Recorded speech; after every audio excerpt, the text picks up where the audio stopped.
The boarding house boogeyman. When you say boarding house to people, a lot of people have a different sentiment or meaning to it. So we're going to clear it up today and talk about boarding houses in Sydney. Stay tuned.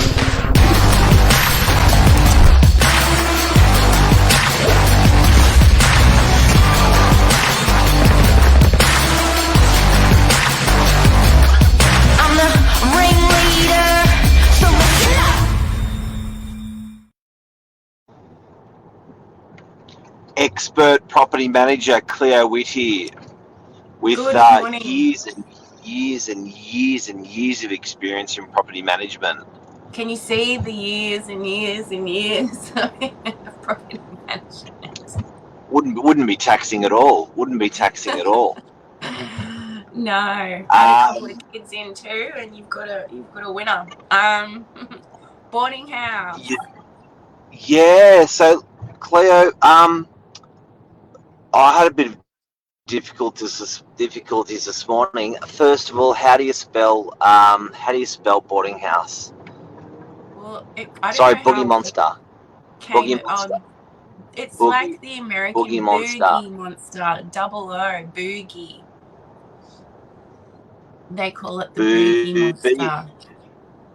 Boogie Monster boarding houses.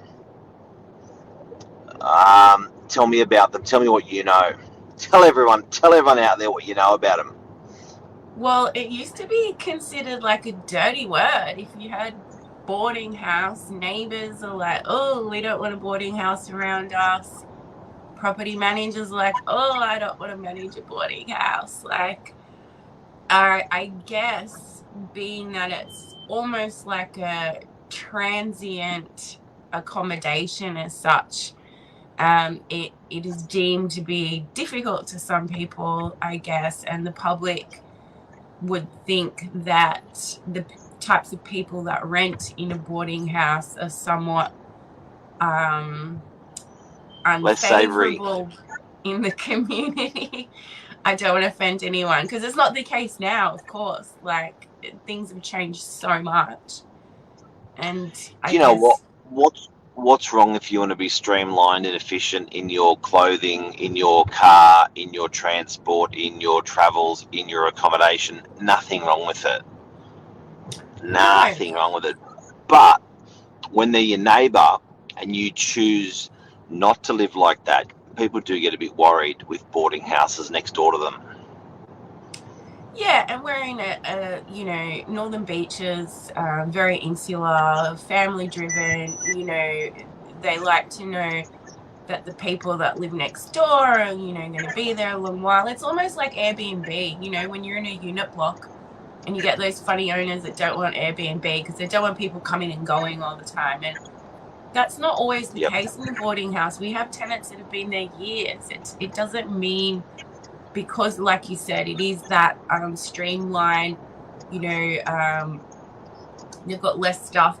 Some of them don't have kitchens. They have a common kitchen, all that sort of stuff. That doesn't mean that that person that's going to rent in a boarding house is only going to be there a couple of weeks or a month or two. Some of them stay a very long time because it's so convenient. So what constitutes a boarding house? I think we got to first of all differentiate there's new generation and old generation boarding houses. The old generation boarding houses were in were in suburbs, often around universities or beaches, Bondi Beach, Manly Beach, Ultimo University, and they were homes that were big, that were chopped up into little rooms. And some people went really on steroids with it and really chopped up. So not quite a hotel, but lots of little rooms. They were the old age boarding houses. Yeah, and Manly has quite a few from the old school days. I remember the one near the tennis courts, and there's some older ones that were there for a very long time. That some then converted to backpacker accommodation, but they were originally, like you said, boarding houses. The houses that were chopped up. Difference between backpacker and boarding house, old generation boarding house? Well, they're not, people from overseas, they're local people, whereas the backpackers are travelers as such from overseas. And the difference in accommodation between the old-fashioned boarding house and the backpackers? That's a good question. I guess the backpackers would have been, I guess they also tailored more towards the touristy stuff. Like if you were to go, they give you a leaflet. This is where you go locally to jet ski or whatever. And, whereas the old school boarding houses were just purely, this is the room, you rent here, it was for local people. And tell us about new generation boarding houses, how they're different to the older generation boarding houses. Well, a lot of the boarding house owners have really invested in these properties now. They're just, like you said, not an old school chopped up house. They have really thought about it, and they're renovated, and they have air conditioning, and some of them have microwaves and little things that make the rooms more pleasant, I guess, to entice people to stay longer term. The kitchen and the common areas, parking, all that sort of stuff that may not have been, top of mind thought, now has become something that is important to everyone going through. And the rents are so much different. Number one, a boarding house now, if you're looking at $450 a week. Back in the day, you might have paid $200 a room, $150, something like that. We're looking at what it cost maybe 30 years ago for a little granny flat. We're now paying $450, which would have been your one-bedroom unit on the beach. That's now a room in the boarding house, which is crazy when you think about it, but it is very appealing to a lot of people now because of this rental crisis and shortage of property. The boarding houses have become a lot more favorable because tenants are trying to, in a pinch as well, they're trying to save money. They don't want people coming over to entertain, having to do all that food shopping. They might grab a bite to eat on the way home from work, and they're living a lot simpler because they're on a budget. So, the boarding houses rent so quickly at the moment. So the new age boarding houses, and I love calling them version 1.0, 2.0, we're probably up to version 7.0 at the moment. That's how much they've changed in the last probably 10 years. The government, with the compliance, has legislated parking, they've legislated room sizes, they've legislated indoor, outdoor, a lot of stuff now. So it's very different to the old generation boarding houses that we automatically identify with. I think they should have changed the name. I don't think they should have used the word boarding houses because a lot of neighbourhoods got the idea very wrong. The practicality is we manage about 5 facilities. We manage about 200 of these apartments. They're actually apartments, particularly from generation 3.0 to 7.0. They've put bathrooms inside. They've put laundries inside the room. They put kitchenettes inside the room. The rooms are actually about 25 to 35 metres squared. So they're effectively a studio apartment. Everyone lives harmoniously. Everyone gets along really well. We find that it's very localised, so it's not tourists that are staying there. We find it's 12-month leases people are enjoying, so they're there for a long time. Divorcees, people that are exceptionally long-hour workers, particularly immigrants, they will take a single, they will take a couple of these boarding houses as well. So they're an interesting product to bring to the market, and they are awesome in these times of affordability at the moment.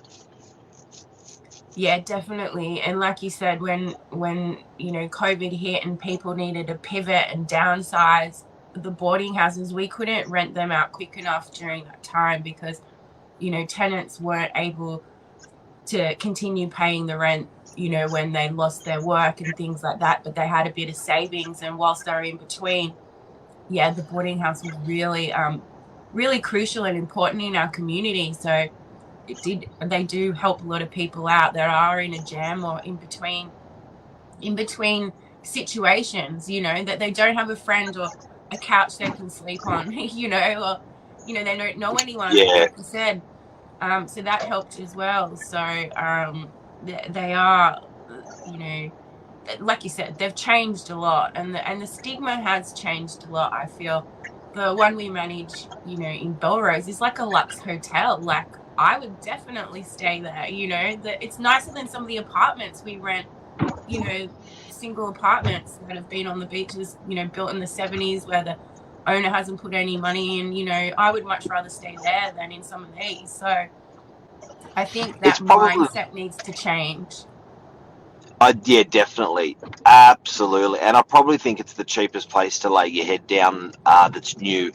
That, you know, it's sort of that's entry level. So I find, you know, people, they don't mind compromising on the size if they can get a quality on the accommodation, or an upgrade on the accommodation, and that's where these boarding houses sit.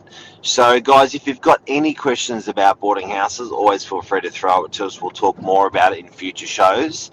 They are a awesome category. They've now been limited by the state government to having no more than 12 per site, per title, that are on now. So you're not going to see that many of them. I think investors, if you're sitting on if there's any old DAs of boarding houses, I would jump onto them, because I think the potential of where those rents are going to go over the next year or two or three, residential rents, if you're if you're going to be building a boarding house, you're going to do really, really well from it. I agree. And we need to think of a different name, Mark. I'm just trying to think of something, but it hasn't hit yet. We'll leave that for the I don't even like calling them studios. I like just calling them, they're like a micro apartment. But when you say micro apartment, you freak out again. They need a new name. Spot on. Because yeah, yeah, to be and I continued. do have to say, if you're a next door neighbour, I get it that you have concerns that you're going to have a boarding house next door to you. You can't take that away from people. It's going to be tough, because you're going to have a higher density property and a lot more people coming to it. But I do have to say, we manage 200 of these tenancies, and they are as regular, as problematic, or as easy as any other rental property in the marketplace. We don't look at these boarding houses and go, "Oh no, these 20 people are going to be trouble in this building." It's just a regular tenancy as far as we're concerned for property managers in Sydney. Yeah, like you said, and managed by professional property managers. You know, you're not dealing with the owner, you're dealing with, you know, professionals in our industry. So it's no different. Boom. That's a wrap. Have a good day, everybody. Thank you. Thanks, Cleo. Everyone have a great day. See ya. Bye.